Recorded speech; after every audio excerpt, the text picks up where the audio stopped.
There are futures that fail because they are impossible. And then there are futures that fail because they are uncomfortable. Throughout Hollywood's sci-fi history, certain ideas didn't disappear because they lacked imagination or technical credibility. They faded because they touched nerves that studios, governments, and audiences weren't ready to examine too closely. Military research that felt too real. Psychological experiments that mirrored classified programs. Technologies that arrived before society had the language or the courage to discuss their consequences. These films were never officially banned. No public censorship records exist. No dramatic scandals explain their quiet fate. Instead, they were released cautiously, marketed half-heartedly, or framed as genre curiosities rather than warnings. Over time, they slipped out of the cultural conversation, remembered vaguely, if at all, while safer, more digestible visions of the future took their place. This episode is about those films, not the loud blockbusters that defined eras, but the restrained, uneasy sci-fi action projects built around ideas Hollywood seemed eager to move past. Stories rooted in real military anxieties, corporate secrecy, covert research, and systems designed to operate beyond public oversight. Films that ask questions the industry preferred not to repeat about surveillance, psychological control, technological escalation, and the cost of progress when accountability disappears. What makes these movies unsettling is not how far they imagine the future, but how close they keep it.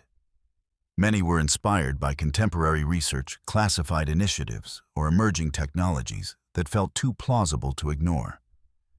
Their problem wasn't accuracy. It was timing. As decades passed, some of the concepts they explored resurfaced often quietly inside mainstream narratives, stripped of their original sharpness. Others remain oddly unresolved, as if the industry collectively agreed to stop asking certain questions once they became too specific, too political, or too revealing. This is not a list about forbidden cinema. It's about deprioritized futures ideas that weren't erased, just locked away.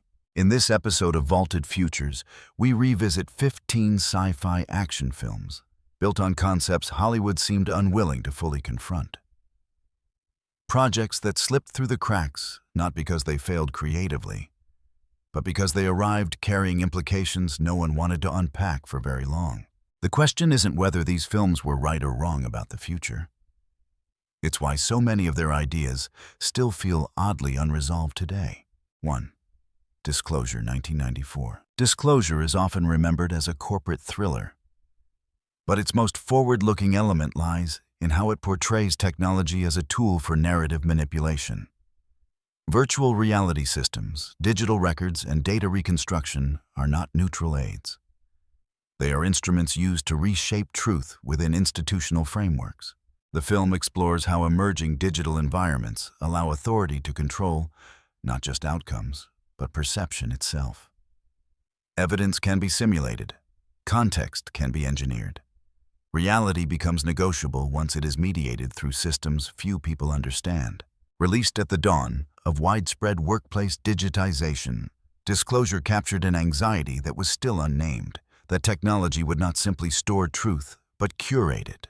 Power shifts toward those who design interfaces, manage access, and define what counts as proof. What made the film uncomfortable was its proximity to real corporate culture. It suggested that future conflicts would not be decided by force, but by control over information environments.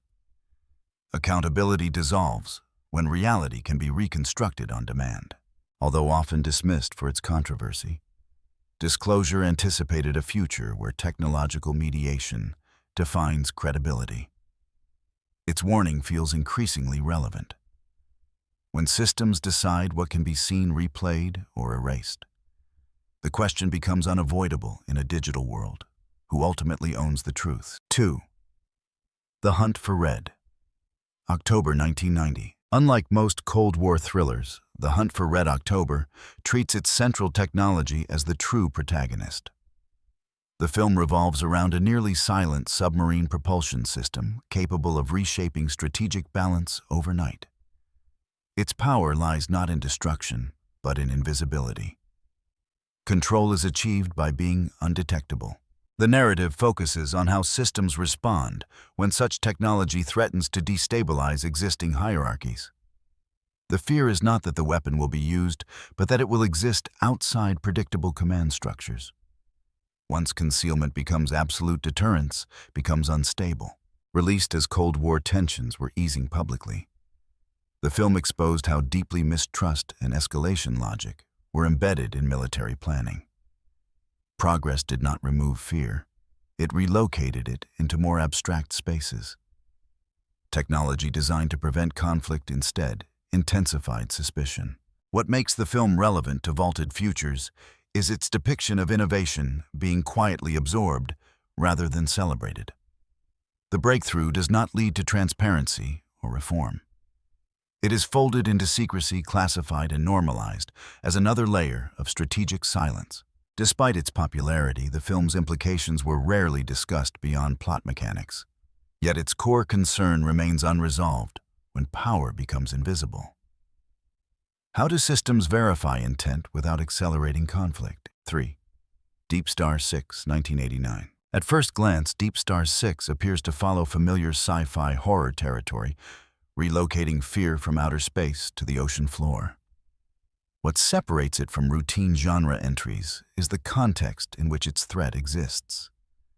The underwater station is not a research outpost driven by curiosity, but a classified military installation operating in total isolation. Its mission is not discovery, but testing, far from oversight media or accountability. The film's unease comes from procedural secrecy. Every decision is filtered through clearance levels and operational priorities. When something goes wrong, the instinct is not to understand, but to contain. Communication with the surface is limited. Transparency is non-existent. The environment itself becomes a mechanism of control, ensuring that failure stays buried. Released during a period when undersea warfare and deep-sea installations were expanding quietly, Deep Star 6 mirrored real military interests in submarine detection, seabed weapon systems, and covert testing zones. The monster is ultimately secondary. The true danger is a system designed to operate where scrutiny cannot reach. What kept the film from lasting recognition was its refusal to elevate heroism. Survival is accidental. Competence is constrained. Characters are trapped not just physically, but structurally inside a mission that was never meant to be publicly examined. Viewed today, Deep Star 6 reads less like creature fiction and more like a warning about technological development conducted beyond democratic reach.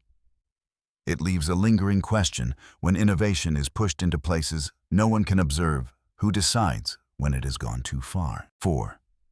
Millennium, 1989. Millennium builds its science fiction around an idea that feels almost administrative: the systematic extraction of people from disaster moments to preserve a future population.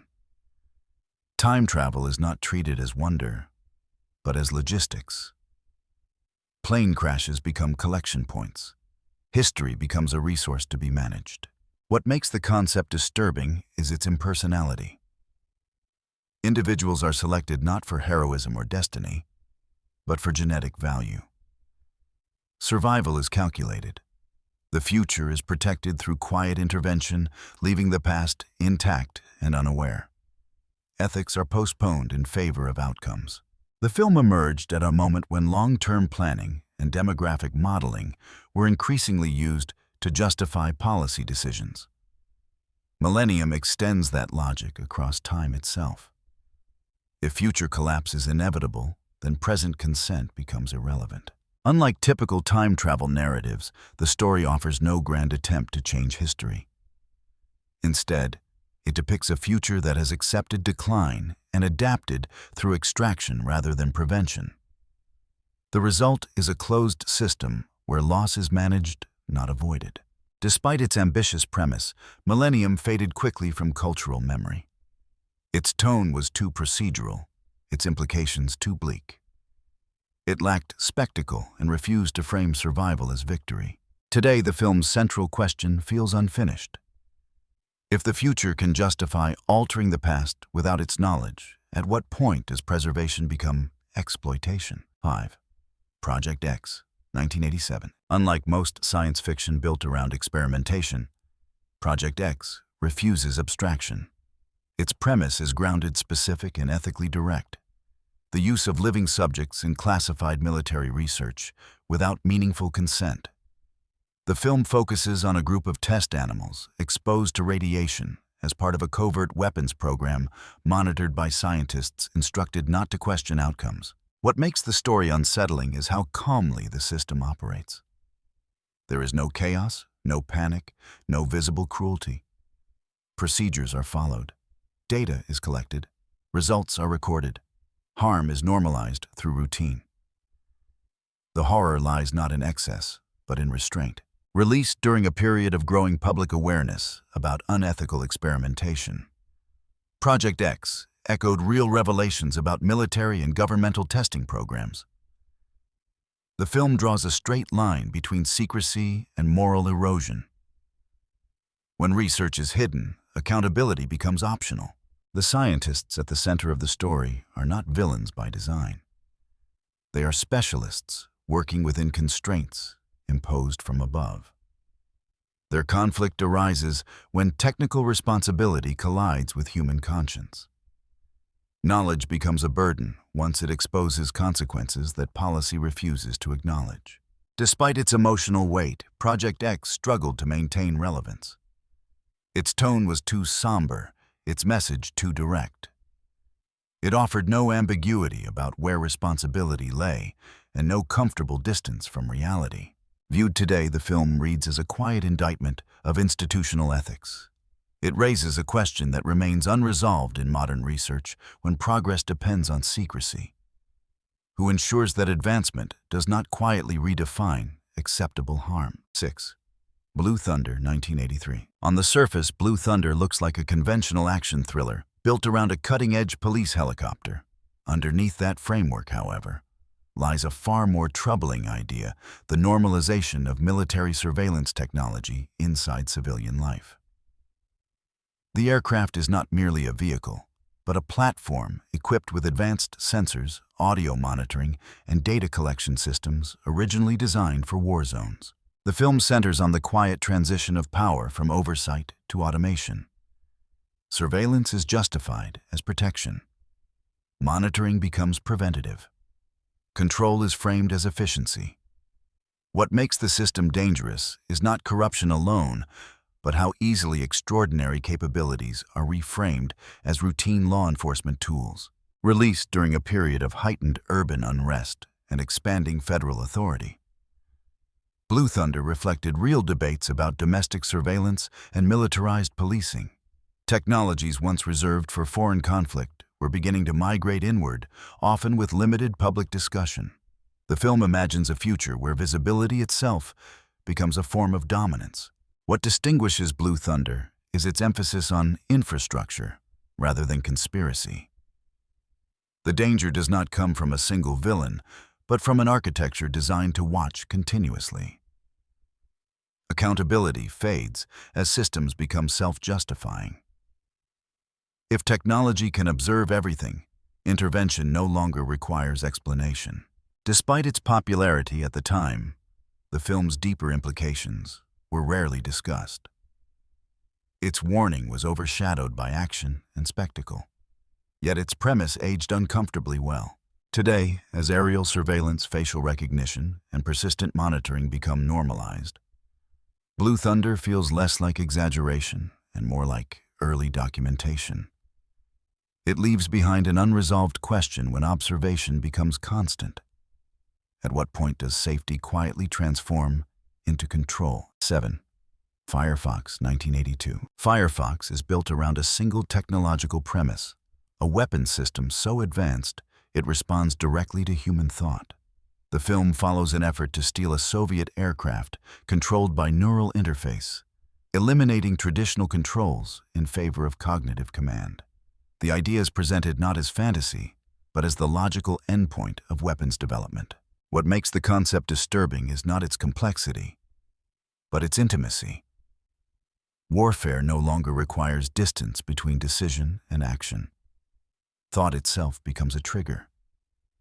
The human mind is integrated into the machine, collapsing hesitation into execution. During the Cold War, research into brain-computer interaction and cognitive load was already underway, driven by the desire for faster response times and superior control systems. Firefox extrapolates this research to its most dangerous conclusion. When machines listen directly to thought, mental discipline becomes a battlefield requirement. The film treats this innovation with caution rather than triumph. Control is fragile. Fear, doubt, and subconscious impulses become vulnerabilities. Technology amplifies not only intention, but psychological instability. Despite its high-profile release, Firefox was often discussed for its action rather than its implications. Its deeper warning that merging cognition with weapons removes critical buffers was largely overlooked. In an era increasingly defined by autonomous systems and neural interfaces, the film's central concern feels unfinished. If thinking becomes doing, how do we safeguard the space between impulse and consequence? 8. Wolfen, 1981. Wolfen presents itself as a supernatural thriller, but its true subject is surveillance. Beneath the mythology lies a chilling concept that advanced perception technologies could fundamentally alter how power observes and controls urban space. The film's creatures are less monsters than metaphors. Predators evolved to see what humans cannot. Set against a backdrop of decaying city infrastructure and abandoned neighborhoods, Wolfen ties technological vision to social invisibility.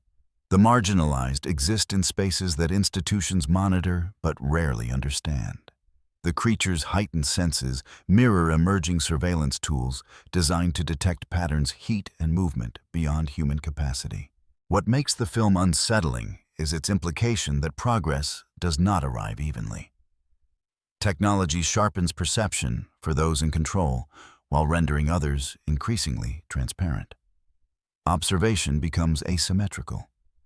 One side sees everything, the other is seen. Released during an era of expanding urban surveillance and experimental sensing technologies, Wolfen resonated uncomfortably with real developments. Infrared imaging, remote detection, and predictive analysis were moving from military use toward civilian application. The film suggests that once perception itself becomes weaponized, traditional notions of privacy collapse. Despite its originality, Wolfen resisted easy categorization and slipped from mainstream discussion. Its ideas were too abstract, too politically charged, and too unwilling to offer clear resolution. Viewed today, the film feels prescient rather than obscure. As cities become mapped, tracked, and analyzed in real time, its underlying question remains unresolved. When technology sees everything, who decides which lives are worth noticing? 9. The China Syndrome, 1979. At the time of its release, The China Syndrome was framed as a tense thriller about investigative journalism and industrial negligence. What it quietly exposed, however, was a far more destabilizing idea that complex technological systems can fail in ways institutions are structurally unprepared to admit. The danger in the film is not sabotage or malice, but the slow accumulation of ignored warnings. The story centers on a potential nuclear meltdown and the immediate effort to control the narrative rather than confront the risk. Engineers hesitate, executives calculate, and public communication becomes a strategic liability. The technology itself is not portrayed as evil. It is portrayed as fragile, dependent on perfect behavior within imperfect organizations. What made the film controversial was its timing and tone. Nuclear energy was promoted as clean, inevitable progress. Questioning its safety was often dismissed as fear-mongering. The China Syndrome refused reassurance. It suggested that when systems become too large to fail, truth becomes optional. Containment extends beyond radiation, it applies to information. The film's sudden relevance after real-world nuclear incidents only intensified discomfort around it. Instead of being embraced as cautionary science fiction, it was quietly distanced from serious technological discourse. Its warnings were absorbed selectively, stripped of urgency. Today, the film reads less like paranoia and more like procedural realism. It asks a question that still resonates when the stability of a system depends on public belief. How much truth can it afford to reveal before confidence becomes the real point of failure? 10. Telephone 1977. Telephone builds its tension around a concept that feels implausible until it doesn't. The human mind as a dormant weapon. The film centers on sleeper agents implanted decades earlier living ordinary lives until a specific sequence of words activates them. No technology is visible.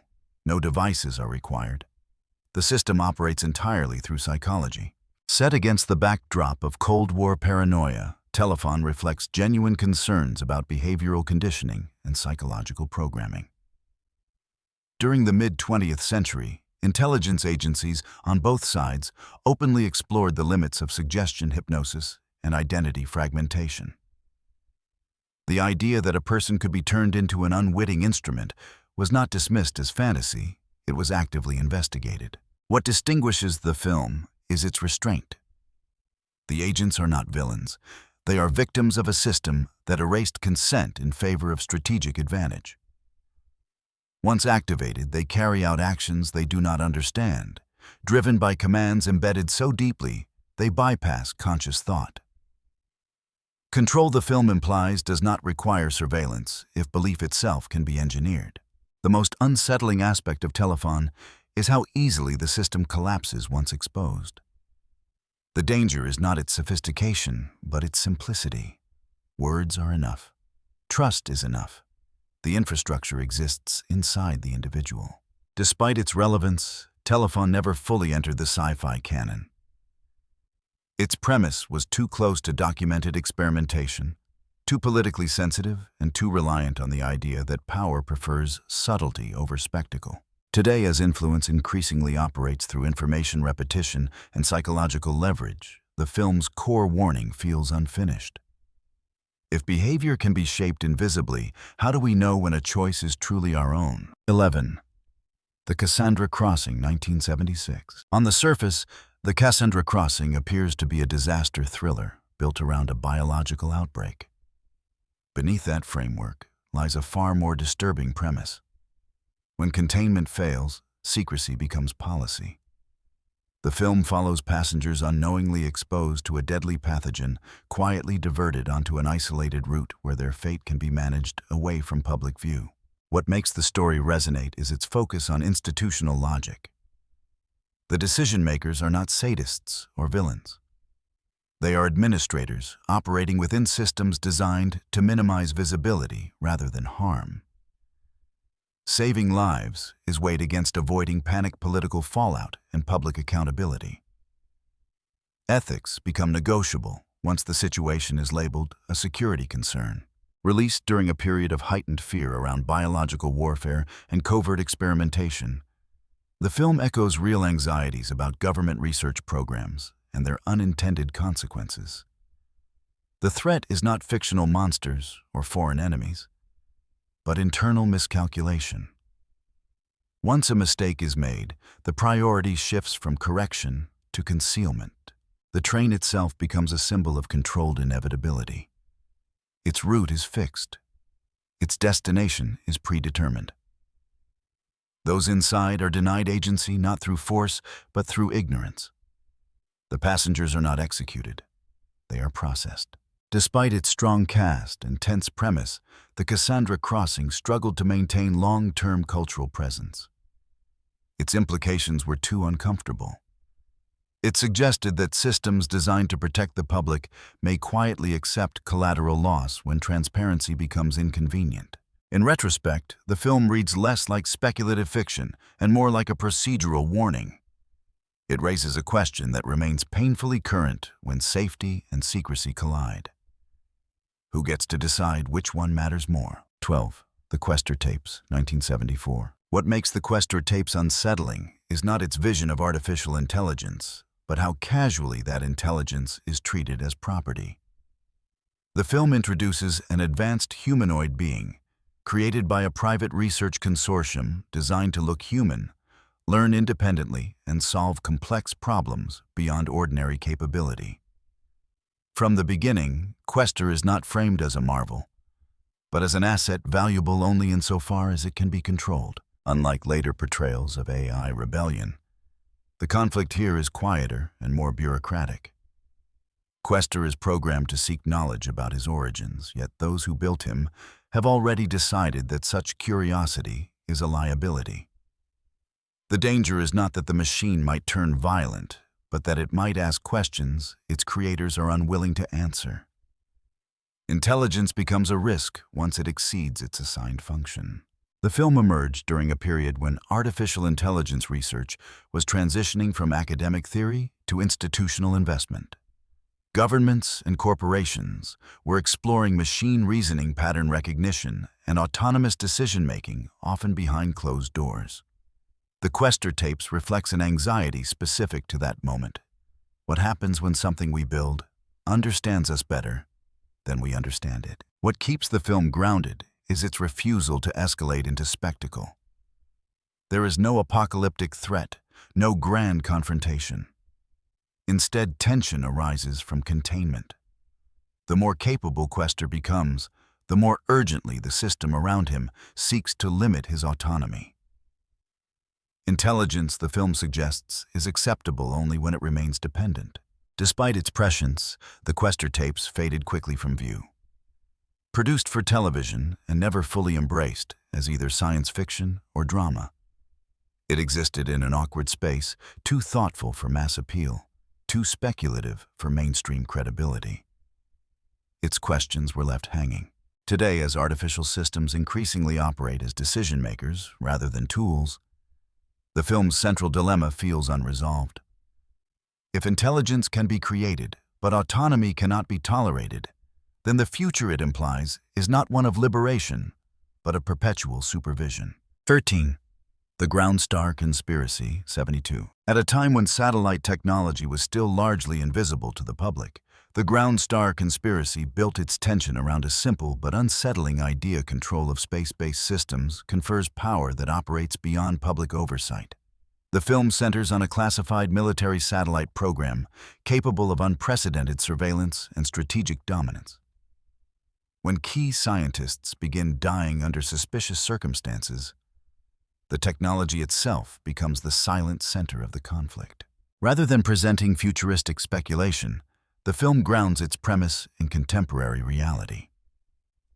By the early 1970s, reconnaissance satellites were already reshaping warfare and intelligence gathering. Their capabilities were rarely discussed, their failures never acknowledged. The Ground Star Conspiracy imagines what happens when such a system becomes a political liability rather than an asset. The narrative treats technology not as neutral innovation, but as leverage. Whoever controls the satellite controls information, deterrence, and escalation. The murders are not crimes of passion, but acts of containment, attempts to keep a system functional by eliminating unpredictability. Human lives become secondary to maintaining strategic advantage. What likely limited the film's impact was its refusal to dramatize heroism. The protagonist does not dismantle the system or expose it to the world. At best, he navigates its boundaries, understanding that total transparency is neither expected nor permitted. Resolution comes through stabilization, not justice. This ambiguity made the film difficult to market and easy to forget. It offered no comforting message about oversight or accountability. Instead, it suggested that once technology moves beyond public comprehension, its governance shifts permanently into closed spaces. Today, as satellite networks underpin communication surveillance and military coordination worldwide, the Ground Star Conspiracy feels eerily restrained rather than exaggerated. Its most unsettling implication remains unresolved: when systems operate above the planet, who ensures they answer to anyone below? 14. Marooned, 1969. Unlike most space films of its era, Marooned avoids spectacle in favor of procedure. There are no alien encounters, no hostile forces, no triumphant discoveries. The danger is entirely human-made, rooted in systems that fail quietly and decisions that must be made without public scrutiny. When a crew becomes stranded in orbit with their life support fading, the crisis unfolds not as an adventure, but as a test of institutional priorities. What distinguishes Marooned is its focus on bureaucratic reality. The astronauts are not heroic icons pushing boundaries. They are professionals caught inside an inflexible structure. Every rescue option must pass through layers of authorization, political calculation, and public image management. The question is never simply whether the crew can be saved, but whether saving them is worth the cost, the risk, and the potential embarrassment. Released at the height of the space race, the film reflects anxieties rarely voiced at the time. Space exploration was marketed as flawless progress, yet behind the scenes it relied on experimental technologies, compressed timelines, and calculated risk. Marooned exposes the uncomfortable truth that human lives can become variables inside national strategy. Failure is not catastrophic because it kills people, but because it damages confidence. The film's tension comes from its restraint. Conversations replace action. Silence replaces music. The vacuum of space becomes a metaphor for institutional distance, where those in danger are physically and emotionally removed from those making decisions. There is no villain-only systems designed to prioritize continuity over compassion. Despite strong technical authenticity and serious intent, Marooned never achieved lasting cultural prominence. Its tone was too sober, its implications too close to reality. It questioned the mythology of technological triumph at a moment when the public preferred reassurance. Viewed today, Marooned feels less like historical drama and more like an early warning. It suggests that as technology grows more complex, responsibility becomes easier to diffuse. When progress depends on flawless systems, failure forces a question that institutions rarely want to answer openly. Who is allowed to be sacrificed when the mission cannot afford to stop? 15. Seconds, 1966. At first glance, Seconds presents itself as a personal escape story rather than a science fiction thriller. There are no machines humming in the background, no futuristic cities, no obvious spectacle. Yet beneath its restrained surface lies one of the most unsettling technological ideas Hollywood ever put on screen: the systematic erasure and reconstruction of human identity as a controlled, repeatable process.